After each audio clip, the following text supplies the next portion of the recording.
Okay. Yun na, musta? Malamang medyo malabo yung audio kasi medyo yung mukha ko rin. Tignan ko lang, yan. Ay, for proof na rin, medyo garbled tong audio na to. Yan, yan. Wala. Nakalagay ngayon yung media mode. Kaya ang mangyayari is babalik natin to. Tong media mode. So, yan. Feeling ko more than 30 seconds na. Magbibigyan na natin ng 1 minute. Medyo magiging pangit yung audio pero after nito medyo okay na. So, yun nga. Hello, hello, hello, hello. Happy birthday to you. Happy birthday and to you. Happy birthday, happy birthday, happy birthday. Yan, medyo pangit yung audio niyan. Ewan ko kung maayos na pero nung mga nakaraan hindi eh. So tatanggalin ko na yung media mode na nakalagay ngayon kasi nga ayusin natin at ibabalik na natin sa tawag dito sa seller. So for now, off muna natin, lipat tayo sa walang media mode. Sorry, fake news. Kaka-check ko lang. Front mic, ayun, camera mic pala yung gamit natin kanina. Kasi after ko i-record, nag-playback ako. Testing ko ulit. Yan, testing. Ayan, testing. Pag-test, sabi ko, ba't umayos? Parang umayos? Hindi naman ganun kalinaw, pero medyo... Anyway, so, eto, naka-media mode mic. So, testing ulit natin.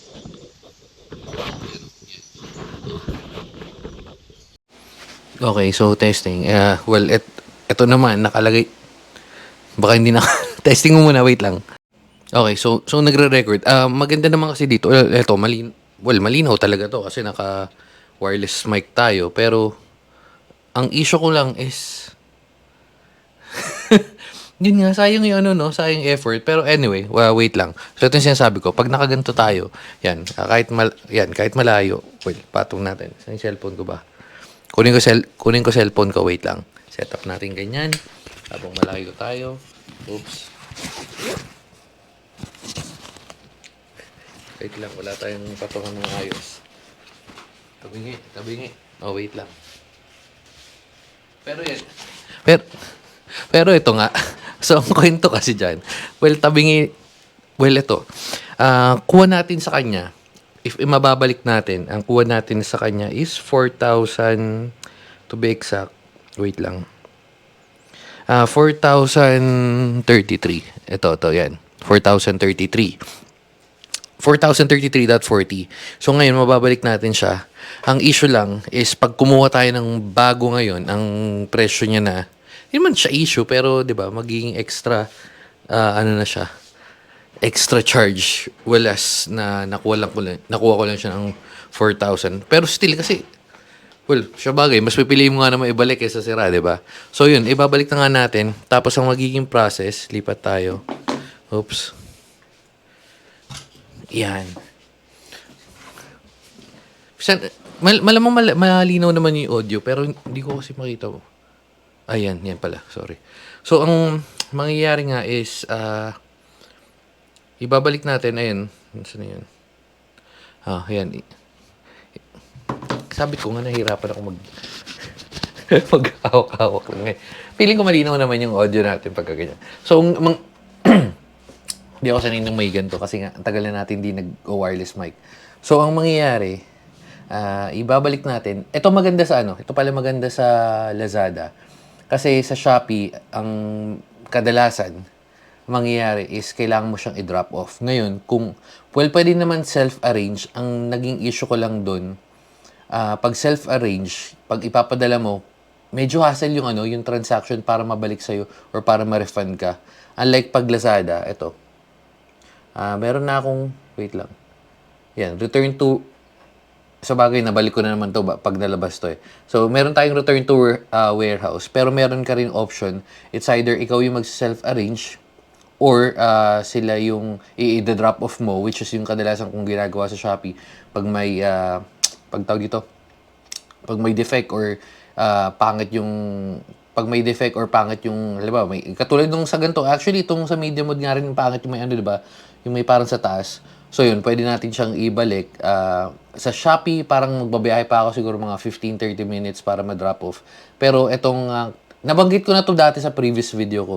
Ang maganda kasi dito is, yun nga, pwede natin siyang i-self pick up or pick upin mismo dito sa bahay. So, ang gagawin lang natin is ayusin. Speaking of, kumpleto tayo ng gamit. Wait lang. Ayun. So, ipipick up na lang nila and then ship sa warehouse. So, yung process, ayan, nandito na tayo. So, yung pick up natin is for tomorrow. Ayan.